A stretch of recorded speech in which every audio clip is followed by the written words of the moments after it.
안녕하십니까? 진리를 탐구하는 여러분의 영혼의 깊은 울림을 전하는 시간입니다. 잠시 시간을 내어 이 영상에 좋아요를 누르고 채널을 구독해 주시는 것은 저희가 생명의 말씀을 계속해서 나눌 수 있는 큰 힘이 됩니다. 여러분의 작은 행동이 더 많은 영혼에게 이 은혜로운 이야기가 닿게 하는 통로가 될 것입니다.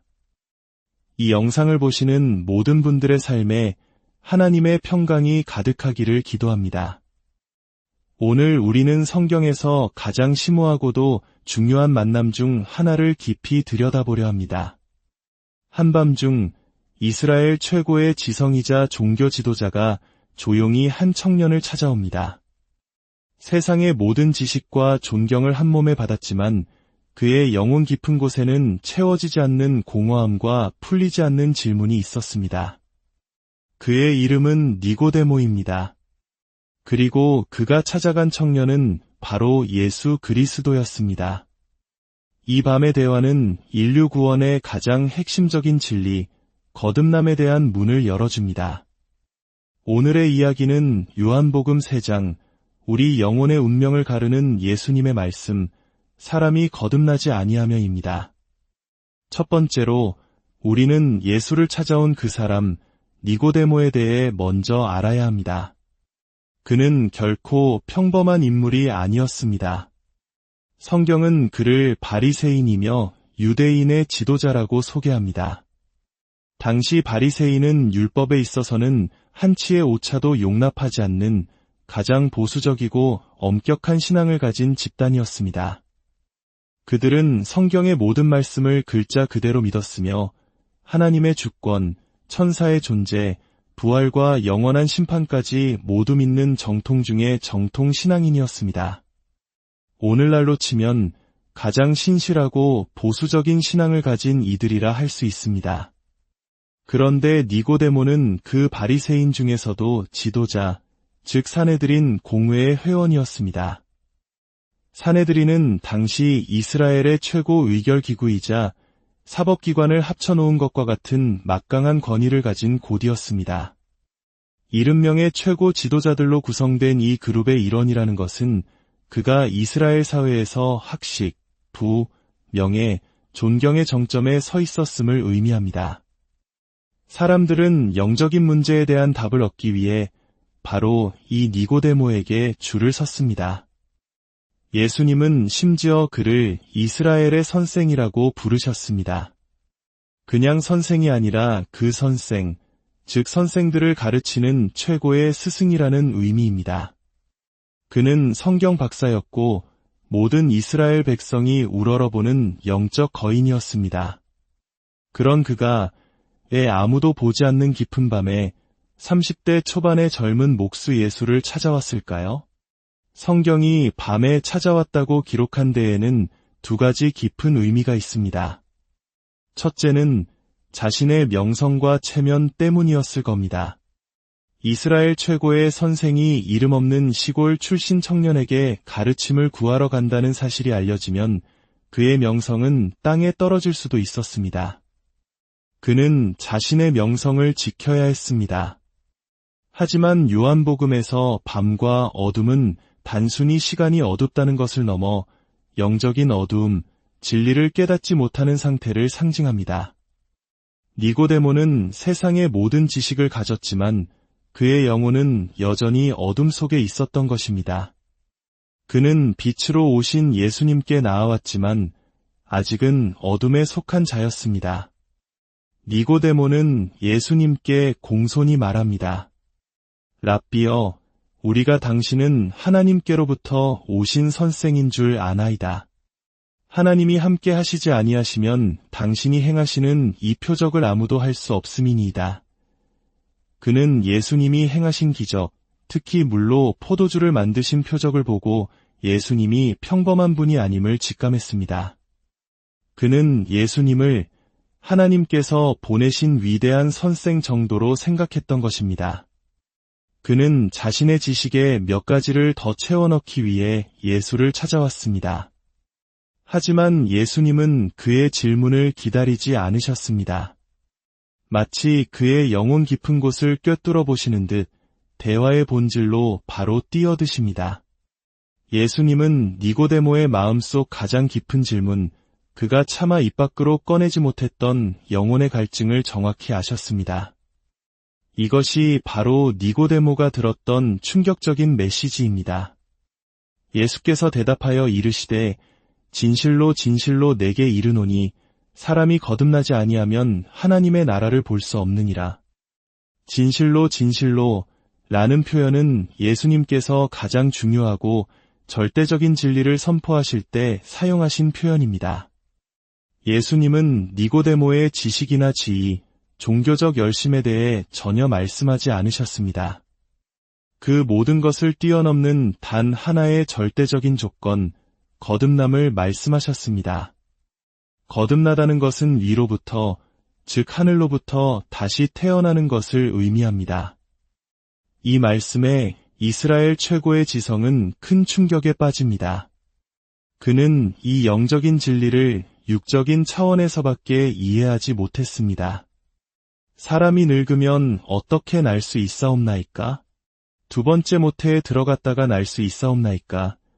그의 질문은 어리석어 보이지만 사실 이것이 바로 영적으로 죽어있는 모든 인간의 한계입니다. 하늘의 일을 땅의 논리로는 결코 이해할 수 없는 것입니다. 예수님은 더 깊이 설명하십니다. 진실로 진실로 내게 이르노니 사람이 물과 성령으로 나지 아니하면 하나님의 나라에 들어갈 수 없느니라. 여기서 물과 성령으로 난다는 것은 무엇을 의미할까요?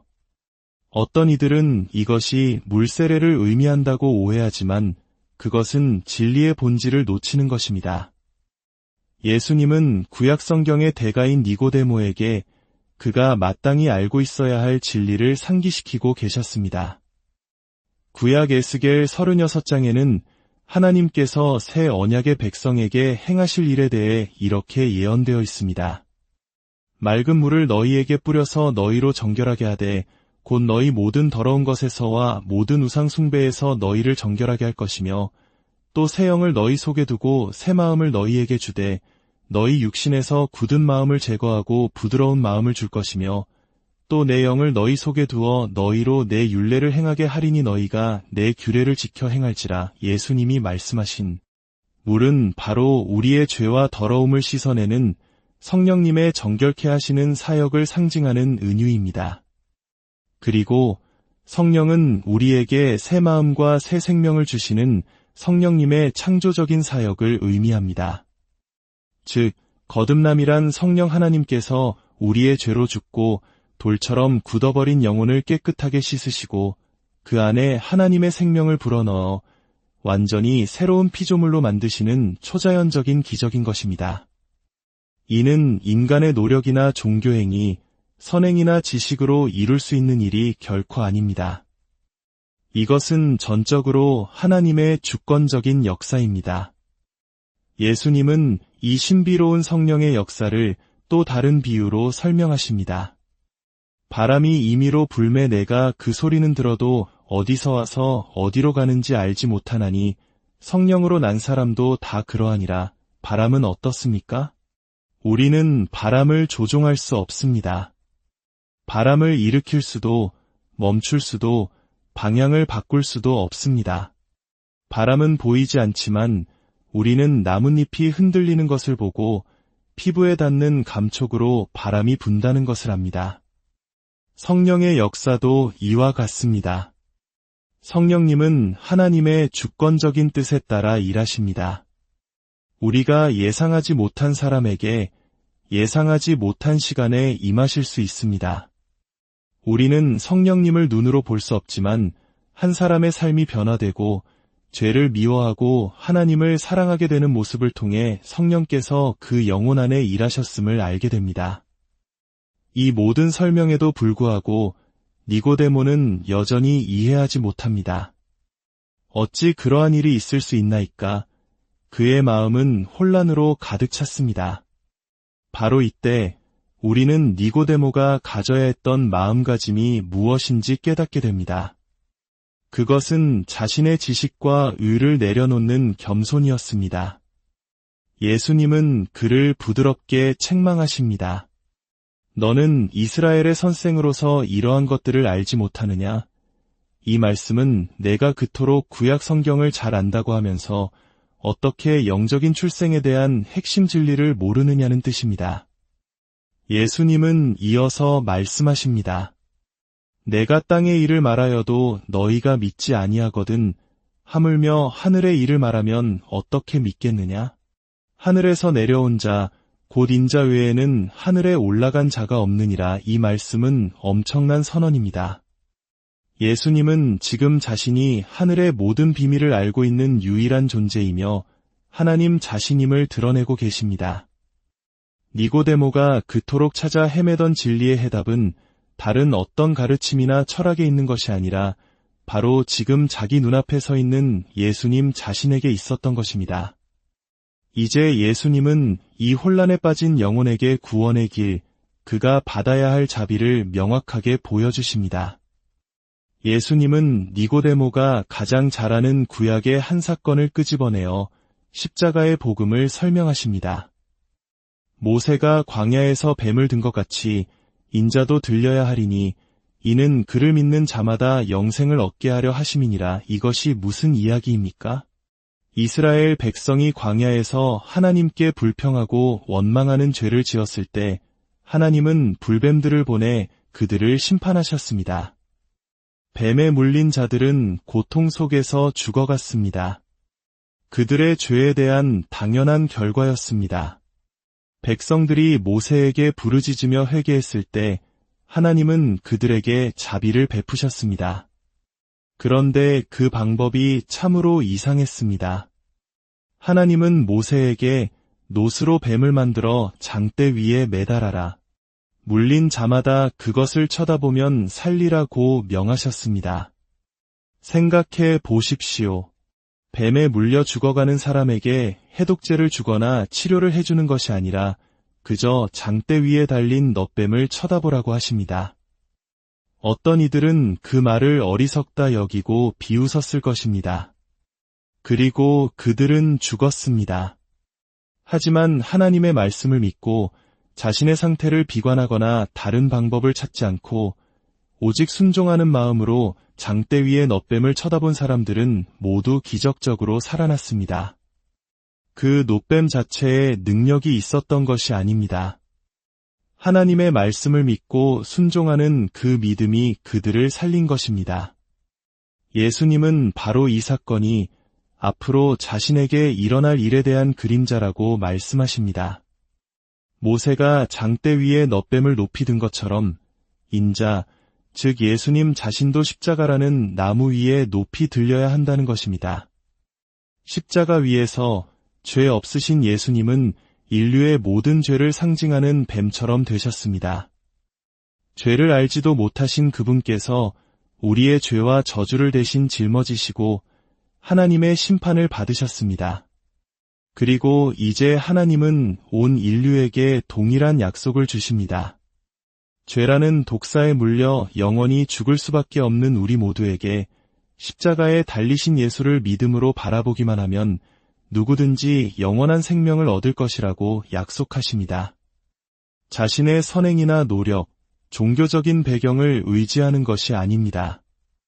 죽어가는 이스라엘 백성이 오직 넛뱀을 바라보았듯 우리도 오직 십자가의 예수 그리스도를 믿음으로 바라볼 때 구원을 얻습니다. 그 시선 안에 생명이 있습니다. 이것이 바로 영생입니다. 영생은 단순히 영원히 사는 것을 의미하지 않습니다. 그것은 하나님의 생명, 하늘에 속한 생명을 지금 이 땅에서부터 소유하는 것을 의미합니다. 죄로 인해 죽었던 우리의 영이 하나님의 생명으로 다시 살아나는 것, 이것이 바로 거듭남의 결과이며 영생의 시작입니다. 오늘 이 밤의 대화는 우리 각자에게 동일한 질문을 던지고 있습니다. 당신은 거듭났습니까? 혹시 당신도 니고데모처럼 교회에 다니고 성경 지식도 있고 사람들에게 존경받는 종교인일 수 있습니다. 그러나 당신의 영혼 안에 하늘로부터 온 새로운 생명이 없다면 당신은 아직 하나님 나라 밖에 있는 것입니다. 예수님은 내가 반드시 거듭나야 하겠다고 말씀하십니다. 이것은 선택사항이 아니라 절대적인 필수 조건입니다. 낡은 삶에 무언가를 더하는 것이 아니라 완전히 새로운 삶을 선물로 받아야 합니다. 만약 당신이 아직 이 거듭남의 은혜를 경험하지 못했다면 오늘 이 시간 십자가에 달리신 예수 그리스도를 믿음으로 바라보십시오. 당신의 죄를 고백하고 당신을 위해 죽으시고 부활하신 예수님을 당신의 구원자와 주인으로 영접하십시오. 성령께서 당신의 마음을 열어주시고 하늘의 생명을 부어주시기를 간절히 기도하십시오. 하나님 아버지, 오늘 니고데모와 예수님의 대화를 통해 거듭남의 신비와 구원의 진리를 깨닫게 하시니 감사합니다. 우리 중 아직 어둠 속에 있는 영혼이 있다면 성령의 바람이 오늘 그 심령에 불어 주시옵소서. 돌처럼 굳은 마음을 제거하시고 하나님을 향해 반응하는 부드러운 새 마음을 주시옵소서. 십자가에 달리신 예수 그리스도를 믿음으로 바라보게 하시고 영원한 생명을 얻는 기적을 체험하게 하여 주시옵소서. 이미 거듭난 우리에게는 이 구원의 감격과 은혜를 날마다 새롭게 하여 주시고 이 생명의 복음을 담대히 전하는 증인의 삶을 살게 하여 주시옵소서. 예수 그리스도의 이름으로 기도합니다.